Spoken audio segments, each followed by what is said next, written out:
बिस्मिल्लाहिर्रहमानिर्रहीम, अस्सलाम वालेकुम। आज हम कोरिलेशन डिस्कस करेंगे ब्रीफली, तफसील के साथ। पहले हम इसको समझने की कोशिश करेंगे कि कोरिलेशन क्या है, और लास्ट में जाके हम इसको स्पीसीज पे भी स्पीसीज सॉफ्टवेयर पे इसको रन करेंगे कि वहाँ पे हम इसको कैसे यूज़ करते हैं। कोरिलेशन बड़ा इंपॉर्टेंट टॉपिक है, रिसर्च पॉइंट ऑफ व्यू से बड़ी ब्रॉडली रिसर्च में यूज़ होती है। जब हम दो रैंडम वेरिएबल्स के दरमियान रिलेशन को चेक करते हैं, उसमें दो बातें होती हैं कि क्या रिलेशन है या नहीं है, और अगर रिलेशन है तो उसकी स्ट्रेंथ क्या है, कितनी उसकी इंटेंसिटी है, ज़्यादा स्ट्रांग है या वीक है, मॉडरेट है या वीक है, या किसी किस्म की कोई रिलेशन नहीं है। तो first of all, let's define correlation.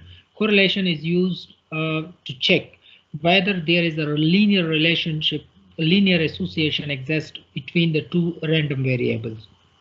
Correlation analysis demonstrate how to determine the nature and strength of the relationship between the two variables. अच्छा, यहाँ पे ये लीनियर रिलेशनशिप की अक्सर हम बात करते हैं। रिमेंबर कि लीनियर रिलेशनशिप जो है वो समझने में ज़्यादा आसान है। जब किसी भी दो वेरिएबल के दरमियान रिलेशनशिप लीनियर हो तो उसको स्टडी करना, उसको समझना और उसको प्रेडिक्ट करना, ये सारी सिचुएशंस में इजी होती है। तो कोरिलेशन हमारे लिए दो वेरिएबल के दरमियान जो रिलेशनशिप है, जो एसोसिएशन है, वो चेक करता है और हमें ये डेमोन्स्ट्रेट करता है, हमें ये तफसील बताता है कि क्या इसकी जो नेचर और रिलेशन और स्ट्रेंथ ऑफ रिलेशनशिप क्या है। पहले ये कि रिलेशनशिप है या नहीं है। अगर रिलेशनशिप है तो उसकी स्ट्रेंथ क्या है। जब when the variables is time dependent, it is known as autocorrelation. ये तो कोरिलेशन हम नॉर्मली दो वेरिएबल्स के दरमियान रिलेशनशिप को चेक करते हैं, लेकिन अगर वो वेरिएबल्स जो है हमारे पास टाइम डिपेंडेंट हो, वक्त के साथ साथ उसमें कोई तब्दीली आ रही हो, तो फिर उसको हम ऑटो कोरिलेशन कहते हैं। अच्छा, कोरिलेशन कोएफिशिएंट जो है वो हम कैसे फाइंड करेंगे? तो इसका जो इक्वेशन है वो हम जब फाइंड करते हैं तो वो हमें ये बताएगा कि रिलेशनशिप क्या है। लेकिन कोरिलेशन कोएफिशिएंट का जो रेंज है वो +1 से -1 तक है, जबकि ये हम r से रिप्रेजेंट करते हैं। तो अगर +1 है या -1 है तो हमारे पास जो रिलेशनशिप है वो परफेक्ट लीनियर रिलेशनशिप होगा। तो अगर हमारे पास +1 रिजल्ट आ रहा है तो यहाँ पे अगर if r is 0 represent that there is no relationship exist between the two variable. इसका ये मतलब है कि दोनों वेरिएबल के दरमियान किसी किस्म का कोई भी रिलेशनशिप जो है वो एग्जिस्ट नहीं हो रहा। लेकिन अगर r हमारे पास 1 है तो इट्स मीन के जो रिलेशनशिप है वो स्ट्रांग है, परफेक्ट रिलेशनशिप है दोनों वेरिएबल के दरमियान। अच्छा, ये देखिए यहाँ पे अगर आप देखें तो R1 indicates that there is perfect linear positive relation. ये लीनियर रिलेशनशिप है लेकिन पॉजिटिव है। अगर आप देखिए तो ये लेफ्ट साइड से स्मॉल से इंक्रीज हो रहा है इन लीनियरली जो है पॉजिटिवली ये इंक्रीज हो रहा है। तो इस तरह की सिचुएशन को हम जो कहते हैं परफेक्ट लीनियर पॉजिटिव रिलेशनशिप, जब 1 ये रिप्रेजेंट करेगा और हमारे पास जब 1 होगा। यहाँ पे आप देखिए ये परफेक्ट नेगेटिव रिलेशनशिप है। अगर आप देखें तो ये कंटिन्यूसली जो है डिक्रीज हो रही है। यहाँ पे अगर हम सैंपल साइज को इंक्रीज करेंगे तो ये और भी ज़्यादा क्लियर हो जाएगा। यहाँ पे जो मैं आपको सिर्फ ये बता रहा हूँ कि आप अगर देखें तो यहाँ पे ये जो अपर एरिया है उससे स्लोली जो है ये डिक्रीज हो रही है, which represent there is a strong perfect negative relationship exists between the variables. अच्छा, अब हम जो कोरिलेशन है उसके टाइप्स को डिस्कस करते हैं। कोरिलेशन के हमारे पास मुख्तलिफ टाइप्स हैं। जो टाइप 1 है यहाँ पे उसमें हमारे पास 4 बातें हैं। फर्स्ट वन जो है positive, when y increases x also increases. And when y decreases x also decreases. तो ये देखिए ये हमारे पास जो है पॉजिटिव रिलेशनशिप है। तो positive relationship when y increases, एक इंक्रीज हो रहा है दूसरा भी इंक्रीज हो रहा है, एक डिक्रीज हो रहा है दूसरा भी डिक्रीज हो रहा है, this is a positively correlated. दो हमारे पास वेरिएबल्स है, दे आर पॉजिटिवली कोरिलेटेड। अच्छा, नेगेटिव जो है, अगर y इंक्रीज हो रहा है और x जो है वो डिक्रीज हो रहा है, या हमारे पास y जो है वो डिक्रीज हो रहा है और x जो है वो इंक्रीज हो रहा है, in this situation both are negatively correlated. और थर्ड जो है हमारे पास नो रिलेशनशिप, अगर हमारे पास जो r है उसकी रिजल्ट 0 आ जाए, देयर इज नो रिलेशन। तो इसका ये मतलब है कि दोनों वेरिएबल के दरमियान किसी किस्म का कोई भी रिलेशन जो है वो एग्जिस्ट नहीं हो रहा। फोर्थ जो है हमारे पास परफेक्ट रिलेशनशिप। परफेक्ट रिलेशनशिप जो है, जब r हमारे पास 1 होगा, there is a perfect relationship. तो हमारे पास जो है यहाँ पे परफेक्ट रिलेशनशिप होगा और strongly both the variables are correlated. हमारे पास जो दोनों वेरिएबल है वो स्ट्रांगली कोरिलेटेड है। अच्छा, अब आते हैं टाइप 2 कोरिलेशन की तरफ। हमारे पास जो कोरिलेशन है उसके 2 टाइप्स हैं। One is linear relationship, that is linear correlated, one is a non linear correlated relationship. तो लीनियर रिलेशनशिप जो है, when the y and x are plotted on graph and it tends to be a straight line. जिस तरह हमने अभी थोड़ी देर पहले ये पढ़ा कि अगर स्ट्रेट लाइन है तो ये लीनियर रिलेशनशिप होगा, और अगर ये पैराबोलिक टाइप का या कोई टेंस हुआ है but not a linear scattered, so ये हमारे पास नॉन लीनियर रिलेशनशिप होगा। लेकिन हम जो लीनियरिटी है उसको समझना, उसको स्टडी करना आसान है। हमें वेरिएबल्स के एटीट्यूड के बारे में ज़्यादा क्लियर हो जाता है अगर हमारे पास जो वेरिएबल है उसमें रिलेशनशिप लीनियर है। तो उसको समझना और उसके एटीट्यूड को, उसके बिहेवियर्स को स्टडी करना हमारे पास आसान होता है। Look at now, this is non linear. ये हमारे पास एक है, अगर आप डॉट्स को देखें, दे आर फार अवे, एक दूसरे से बहुत दूर दूर पड़े हैं, and this is actually an example of the non-linear correlation. Type 3 correlation, हमारे पास एक सिंपल कोरिलेशन है जब हमारे पास एक इंडिपेंडेंट और एक डिपेंडेंट वेरिएबल होते हैं। When on independent variable, one independent variable and one dependent variable, this is known as a simple correlation. Multiple correlation जो है, when one dependent and more than one independent variables हमारे पास होते हैं। लेकिन ये third one जो है, हमने कैसे चेक करना है रिलेशनशिप? जब भी हम y का x1 के साथ रिलेशनशिप चेक करेंगे तो x1 के अलावा x2, x3, x4 जितने भी वेरिएबल्स है वो हम कीप करेंगे कांस्टेंट, वो कांस्टेंट होंगे और y का सिर्फ x1 के साथ रिलेशनशिप चेक होगा। अगर x2 के साथ हम चेक कर रहे हैं तो फिर x2 के अलावा जितने भी वेरिएबल्स हैं वो हम कांस्टेंट रखेंगे एक्सेप्ट x2। तो y x में जिस भी वेरिएबल के साथ आप y का रिलेशनशिप चेक कर रहे हैं तो x की वो वैल्यू, आप x की वो वेरिएबल, अगर x1, x2, x3 up to x5 variables हैं तो एक के साथ हम रिलेशनशिप चेक करेंगे, जबकि बाकी जो है वो सारे कांस्टेंट होंगे। When one dependent and more than one independent variable, one by one each independent variable is considered while the other remain constant except the one which is considered। तो x1, x2, x3 में आप जो variable consider कर रहे हैं कि उसका correlation y के साथ देखें तो बाकी वेरिएबल जो है वो हम केप्ट करेंगे कांस्टेंट। अच्छा, हमने कोरिलेशन कोएफिशिएंट को फाइंड करना है तो कोरिलेशन कोएफिशिएंट को जब हम फाइंड करेंगे, हमारे पास दो बड़े फेमस मेथड्स है, the Spearman rank correlation method and the Karl Pearson correlation method.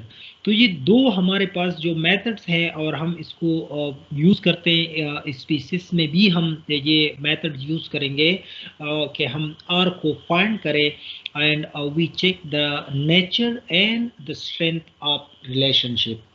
So this is a very famous both methods, and we will use these both methods in species as well.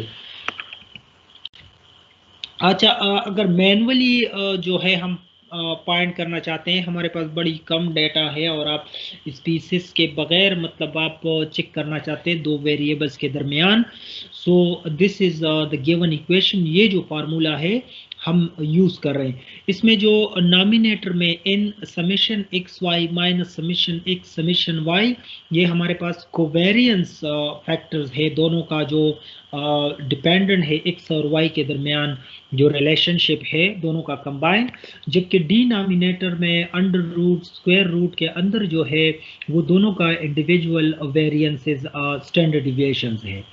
So let define it, a measure of the linear relationship between two variables that define in terms of the sample covariance of variables divided by the sample standard deviations। तो ये देखिए आप nominator में जो है covariance है दोनों का कंबाइंड रिलेशनशिप, और नीचे डिनोमिनेटर में x का अलग स्टैंडर्ड डिविएशन और y का अलग स्टैंडर्ड डिविएशन। तो ये हमारे पास वो इक्वेशन है जो कि हम यूज़ करेंगे कि अगर हमने मैनुअली जो है कोएफिशिएंट ऑफ कोरिलेशन फाइंड करना है पर और variables.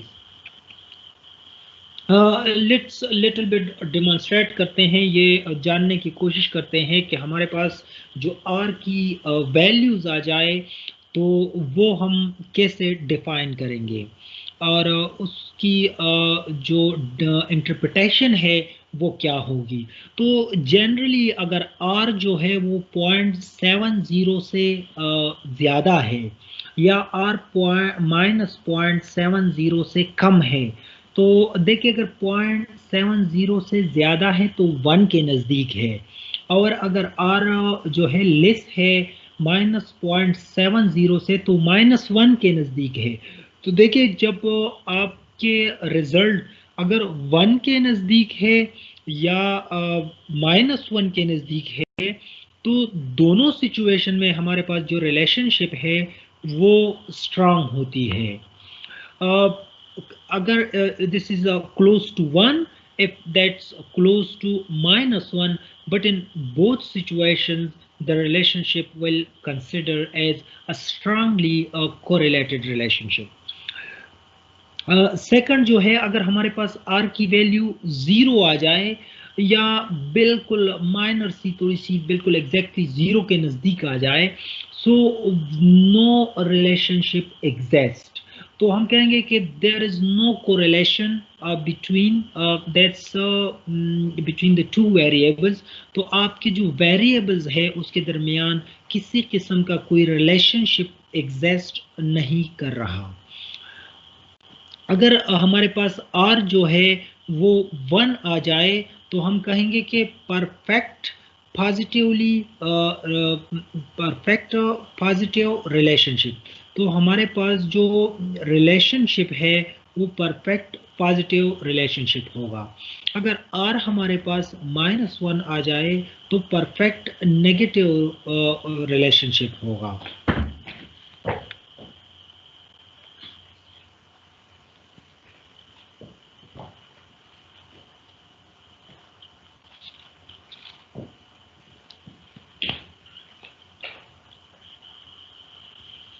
If R is 1, so perfect positive relationship, and if R is -1, so perfect negative relationship। और अगर R हमारे पास जो है वो लेस देन 0.70 या R is greater than -0.07 जो कि 0 के तरफ रुझान होगा, तो हम कंसिडर करेंगे कि मॉडरेटली दे आर कोरिलेटेड। मतलब रिलेशनशिप है लेकिन स्ट्रांग भी नहीं है और वीक भी नहीं है. That's a moderate relationship exist between the two variables. Let's see एक मैनुअल एग्जांपल करते हैं. इसके बाद हम स्पीसीज पे इस एग्जांपल को जो है हम एनालाइज करेंगे. लेकिन फर्स्ट वी एनालाइज मैनुअली कि हम कैसे यूज करते हैं. तो यहाँ पे हमारे पास x की वैल्यूज है 1 और 2 3 4 5 और y जो है हमारे पास है 2 5 3 8 7. these are two variables and let's analyze these two using the correlation coefficients. Okay, so सबसे पहले हमने जो इक्वेशन है हमें उसमें एक्स स्क्वायर रिक्वायर्ड है, वाई स्क्वायर रिक्वायर्ड है, एक्स वाई जो है वो हमें रिक्वायर्ड है. तो एक्स की वैल्यूज जो है 1 2 3 4 5 और इसका सम 15 आ रहा है. वाई जो है वो 2 5 3 8 7 25 टोटल आ रहा है हमारे पास. एक्स स्क्वायर की वैल्यूज जो है वो 1 4 9 16 25 55 हमारे पास टोटल आ रहा है. वाई स्क्वायर जो है 4 25 9 64 49 टोटल जो है वो 151 आ रहा है. एक्स वाई जो है वो एक्स और वाई कॉलम की प्रोडक्ट है तो वो 2 10 9 32 35 टोटल हमारे पास जो है वो 88 आ रहा है. अच्छा, नाउ जो वैल्यूज हमने टेबल में फाइंड किए हैं वो यहाँ पे हम पुट करते हैं कि हमारे पास यहाँ से क्या रिजल्ट आ रहा है. तो आर एक्स वाई जो है हमारे पास वो n summation x y minus summation x summation y और जो डिनोमिनेटर में स्क्वायर रूट के अंदर n summation x square minus summation x whole square n summation y square minus summation y whole square और ये सारा जो डिनोमिनेटर में टर्म है ये स्क्वायर रूट के अंदर है. तो जैसा कि हमने यहाँ पे वैल्यूज जो है वो हमने फाइंड की है तो वो वैल्यूज जो है हम सारे उसके सम अप जो है वहाँ पे पुट करते हैं. तो यहाँ पे पुटिंग करने के बाद और जो मैथमेटिकल कैलकुलेशन है उसके बाद हमारे पास आर की जो वैल्यू आ रही है वो है 0.80. तो 0.80 जो है हमारे पास आर की वैल्यू आ रही है. तो जैसा कि अब हम इसको इंटरप्रिटेशन इसकी करते हैं कि आर जो है वो हमें क्या इंडिकेट कर रहा है. तो जैसा कि मैंने बताया भी कि आर की वैल्यू अगर 0.7 से ज़्यादा है तो हम ये कहते हैं कि हमारे जो डेमोन्स्ट्रेट करते हैं आर को के स्ट्रांगली कोरिलेटेड हैं. सो 0.80 indicates that there is a strong linear relationship exists between y and x.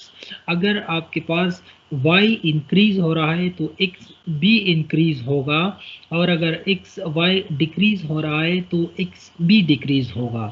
तो यहाँ पे हमारे पास जो y और x है उसमें स्ट्रांग लीनियर रिलेशनशिप है. अब हम इसी एग्जांपल्स को लेके हम स्पीसीज यूज़ करते हैं कि स्पीसीज में इसकी हम किस तरह एनालिसिस करेंगे. तो यहाँ पे है हमारे पास स्पीसीज और अब सबसे पहले जो स्पीसीज में है वो हमने वेरिएबल्स को डिफाइन करना है. लेट्स सी हम एक वेरिएबल लेते हैं x और जो हमारे पास सेकंड वेरिएबल है वो है y. तो दो वेरिएबल्स मैंने लिए. लेट्स सी इसको थोड़ा सा रिसर्च से कनेक्ट करते हैं. फॉर एग्जांपल x जो है वो है हमारे पास स्टूडेंट्स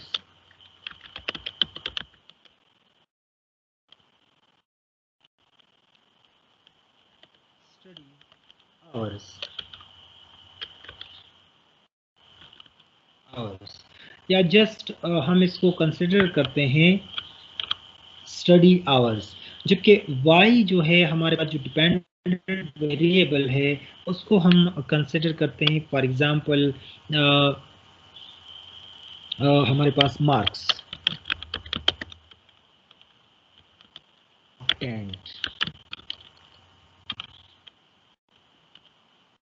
ओके, हाँ, सबसे पहले जो है हम इस तरह करते हैं कि सिंपली इसमें डेटा पुट करते हैं. फॉर एग्जांपल हमारे पास जो x है वो स्टडी आवर्स है। यहाँ पे हम स्टूडेंट से लेते हैं डेटा कि हमारे पास जो पहला स्टूडेंट है वो 2 घंटे स्टडी करता है और उसके जो मार्क्स हैं वो फॉर एग्जांपल हमारे पास यहाँ पे आए हैं 50%।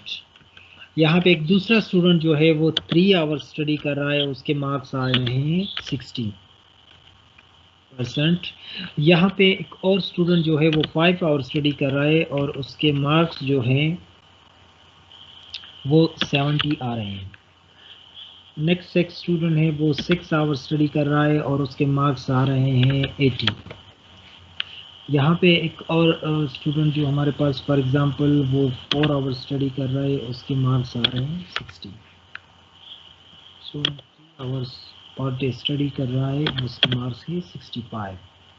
Another student who is performing like 5 hours study कर रहा है और उसके मार्क्स है 68%, 60 इन सब्जेक्ट। यहाँ पे एक और स्टूडेंट जो 6 आवर्स स्टडी कर रहा है वो है 70 मार्क्स आ रहे हैं। Another student 5 आवर्स स्टडी कर रहा है, उसके 85 मार्क्स आ रहे हैं। And consider just one another student 6 hours study कर रहा है और उसके मार्क्स आ रहे हैं 90। तो यहाँ पे हमारे पास 10 स्टूडेंट्स हैं और वो जो है हमारे पास ये स्टडी कर रहे हैं 2 आवर्स, उसके 50 मार्क्स है। 3 आवर्स स्टडी कर रहे हैं, उसके 60 मार्क्स हैं। 5 आवर्स स्टडी कर रहे हैं, उसके 70 मार्क्स है। 6 आवर्स स्टडी कर रहा है, उसके 80 मार्क्स हैं। 4 आवर्स स्टडी कर रहा है, उसके 60 मार्क्स हैं। तो ये हमारे पास 2 वेरिएबल्स हैं। अब हमने इसको जो है एनालाइज करना है और हम कोरिलेशन यूज़ करेंगे। सो सबसे पहले क्या करना है, एनालाइज को क्लिक करना है। एनालाइज के बाद हम आएंगे कोरिलेशन की तरफ और कोरिलेशन में हम आएंगे बाई वेरिएट की तरफ।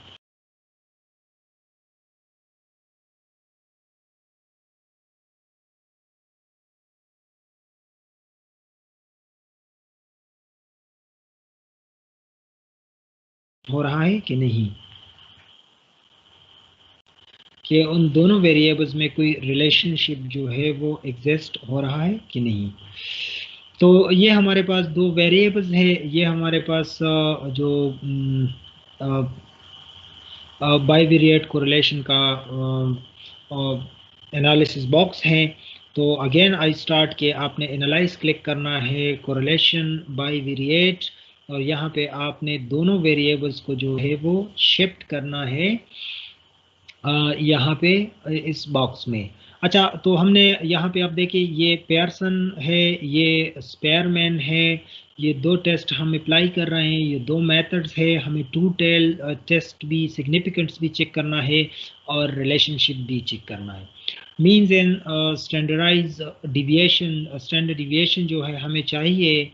Cross product deviation and covariances इसको फिलहाल छोड़ देते हैं। एंड लेट्स सी, आप ये कंटिन्यू करें एंड देन क्लिक ओके। हमारे पास यहाँ पे ये डिस्क्रिप्टिव स्टेटिस्टिक है। मार्क्स ऑब्टेन का जो मीन है वो हमारे पास 69 आ रहा है। हमारे पास जो स्टैंडर्ड डिविएशन है वो 12.26 है और 10 हमारे पास जो टोटल सैंपल है, हमारे पास ऑब्जर्वेशन है 10 स्टूडेंट्स हैं हमारे। स्टडी आवर्स में 4.5 जो है वो मीन आ रहा है एवरेज, और स्टैंडर्ड डिविएशन है 1.43372। अच्छा, अब यहाँ पे हम आते हैं, हमारे पास जो कोरिलेशंस है, पेयरसन कोरिलेशन और यहाँ पे पेयरसन कोरिलेशन, ये 2 बॉक्सेस। तो पहली बात तो ये है कि ये डायगोनल एलिमेंट्स होते हैं 1 और यहाँ पे फिर 1, ये एक साथ एक जैसी होनी भी चाहिए, ठीक है। और यहाँ पे हमारे पास 0.815 है। यहाँ पे डायगोनल एलिमेंट्स जो है वो 0.815 है। तो यहाँ पे अगर आप देखें तो 0.815 हमारे पास बड़ी स्ट्रांग रिलेशनशिप है, स्ट्रांगली लीनियर रिलेशनशिप है। इसका ये मतलब है कि अगर स्टूडेंट स्टडी आवर्स ज़्यादा कर रहे हैं तो उससे उसके मार्क्स भी इंक्रीज हो रहे। जितने वो ज़्यादा स्टडी करेंगे तो उसके मार्क्स भी उतनी ज़्यादा होते जाएंगे। जबकि अगर आप देखें यहाँ पे 0.004, ये हमारे पास p वैल्यू है, so there is a strongly significance. इसका ये मतलब है कि हमारे पास जो वैल्यू है वो भी सिग्निफिकेंस आ रही है, ठीक है ना। ये दोनों वेरिएबल जो है उसके दरमियान रिलेशनशिप है, और वो रिलेशनशिप जो है वो स्ट्रांग भी है। Let's come to the Spearman's test जो है यहाँ पे।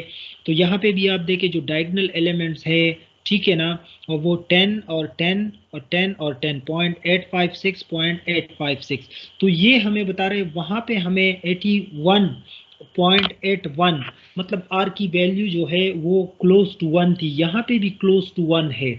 तो दोनों टेस्ट हमें ये बता रहे हैं कि दोनों वेरिएबल्स के दरमियान जो रिलेशनशिप है वो स्ट्रांग है। जितना जो स्टूडेंट्स है वो अगर स्टडी आवर्स इंक्रीज करेंगे तो उसके मार्क्स जो है वो भी इंक्रीज होंगे। और जबकि यहाँ पे आप देखें तो ये भी 0.002 जो हमारे पास सिग्निफिकेंस पी वैल्यू जो है वो आ रही है, चूटेल में 0.002 है। तो दोनों जो है उसमें सिग्निफिकेंस है, रिलेशनशिप दोनों में है, और दोनों हमें ये बता रहा है कि आपकी जो रिलेशनशिप है वो स्ट्रांग है। एक नज़र हम इस पे जो जो हमने अभी एक वैल्यू जो है हमने मैन्युअली की, तो चलो उसकी तरफ आते हैं। जो हमने वहाँ पे मालूम की वो यहाँ पे दोबारा हम फाइंड करते हैं। 1 2 3 4 5 ये इसकी वैल्यूज थी हमारे पास। जो एग्जांपल हमने मैन्युअली किया स्लाइड्स में 2 and 5 और 3 and 8 and 7। तो ये जो एग्जांपल है ये अभी हमने यहाँ पे पावर पॉइंट में पढ़ा। ये जो हमारे पास एग्जांपल था ये एग्जांपल्स, और इसकी जो वैल्यू थी हमारे पास वो आ रही थी 0.80। तो इसको हम जो है चेक करते हैं अब सॉफ्टवेयर से कि यहाँ पे हमारे पास जो वैल्यू है वो क्या आ रही है। तो ये इसके लिए हम क्या करेंगे, सबसे पहले एनालाइज क्लिक करेंगे, फिर कंपेयर मीन्स की तरफ आएंगे, सॉरी एनालाइज, और फिर उसके बाद जो कोरिलेशन है, और फिर बाइवेरिएट। तो दोनों वेरिएबल्स जो है यहाँ पे अगर मैं रिसीट कर लूँ तो ये दोबारा आ जाएगा। अच्छा, दोनों वेरिएबल्स को जो है हम यहाँ पे शिफ्ट करते हैं। हमें पेयरसन टेस्ट और स्पेयरमैन दोनों टेस्ट जो है यहाँ पे चाहिए, और means and standard deviations. Continue and okay.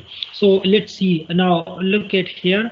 जो हमारे पास मार्क्स ऑफ 10 जो है 5 और स्टडी आवर्स ये वही एग्जांपल है। तो यहाँ पे देखिए 0.806 ये हमारे पास जो कोरिलेशन कोएफिशिएंट आर की वैल्यू है, सॉफ्टवेयर हमें बता रहा है 0.80। यही वैल्यू जो है हमने अभी यहाँ पे मैन्युअली किया तो भी हमारे पास जो वैल्यू है वो 0.80 आ रही थी।